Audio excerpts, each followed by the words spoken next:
Hey everybody, I'm Captain Zeus and welcome back to BP Fun. In today's video, we got a ton of Marvel news for you guys that's been dropping over the past few days, weekend, and honestly just the latter part of last week. And I'm sorry I didn't get to this to you guys sooner. I've been pretty busy lately. We also had that interview with Bucks County Batman that took up a lot of the time as well. So if you haven't checked out that interview, check it out. It should be linked somewhere on the screen. All right, so first things first, the rumored plot for Armored Wars and some information has been circulating lately. We last saw Colonel James Rhodes in Secret Invasion at the Skrull compound in a pond, who was saved by Gia. Will still be recovering from his injuries from that in Armored Wars. Now, the West Coast Avengers will reportedly come together in this film and be assembled by Clinton Barton's Hawkeye and War Machine himself. Ultron is also rumored to be the main villain and return in this film alongside Justin Hammer. This film will be a war over Tony Stark's technology as Rhodes goes and recovers it all. Now, reportedly, the MCU will be entering a dark reign era as they will be making their films and Disney Plus series with a much darker tone and to a certain extent more gritty while still being PG-13. This will start right after Deadpool 3. Now, reshoots for Captain America Brave New World is underway, and it's actually freaking crazy what's happening. According to Can We Get Toast on X, they removed the Serpent Society from this film, which would have featured them fighting against Captain America, Falcon, and Isaiah Bradley in a major action sequence. Now, this Captain America would obviously be Sam Wilson, and Falcon would have been his sidekick from the Falcon and Winter Soldier series, who would have been taking the mantle. Now, if you're wondering why the Serpent Society sounds familiar, that's because Captain America Civil War was originally supposed to be called Captain America The Serpent Society. This movie has gone through many title changes and reshoots, as the film did start off going with Captain America New World Order and undergoing reshoots even underneath the Brave New World title change. So let's hope this movie comes out amazing as they fix whatever it is that they're trying to do. Now, according to Matthew Vaughn, Deadpool 3 is going to be the jolt that will bring the MCU back to life. He previously directed X-Men First Class, and he said that the few snippets that he knows about Deadpool vs. Wolverine are unbelievable.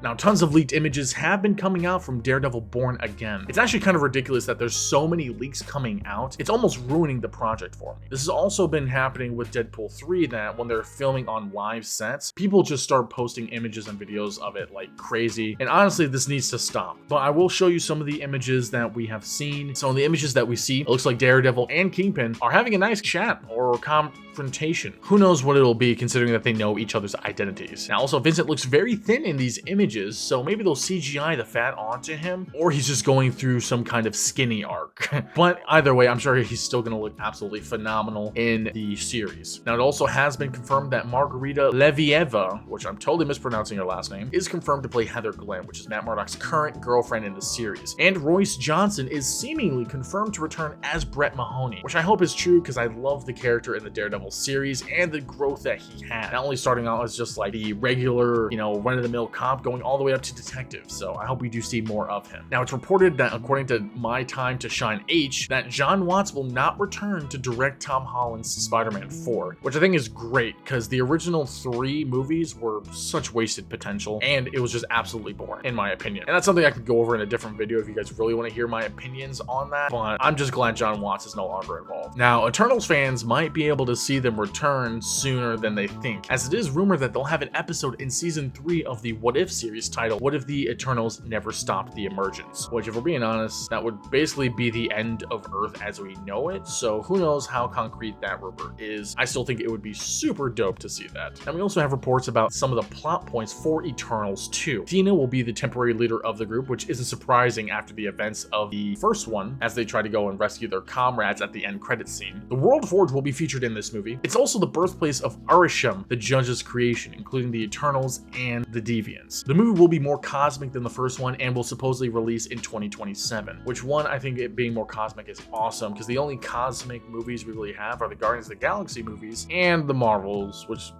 garbage. So let's hope that we can get Eternals 2 very soon. We also have some leaked images and promo art for the upcoming highly anticipated X-Men 97 animated series. The designs look very cool, if I'm being honest, at least for the promo art of it. Now, the show is said to be using the cell shaded animation that is in the same vein as the the What If series. So I'm definitely worried that the animation isn't going to be as good as we hope, to be honest. It could also just be the angle of the images, but I'm all about high quality, and the What If series has garbage animation. So if it's anything like that, I'm super worried about the quality of this series. But I am still hyped to see this series, and I do want to see what's next for our mutants in the MCU. The series is slated to release in March. Hopefully we can get a trailer of it soon. Now in other news, Paul Bettany has confirmed that he will return as Vision in the upcoming MCU projects, which comes as no surprise since Vision Quest is still slated to happen, and we honestly just have to know what's next for White Vision. Now Donald Glover also said that according to Vanity Fair, he is now too old to play Spider-Man in any live-action project. He says they're probably more concerned with him being Prowler in a potential live-action Miles Morales film, which I think would be okay to have him as Prowler. I honestly don't see him in the role personally. I don't think he fits the role. I think he's a decent actor. It just depends on the roles that he's given, and I don't think this is it. Now, Spider-Man, Thanos, T'Challa, and Scott Lang's head will reportedly appear in the Disney Plus Marvel Zombies series, according to Can We Get Toast. And yeah, a crap ton of news has dropped here. Honestly, it's really hard to process all of it considering so much has been like leaked and rumored, and obviously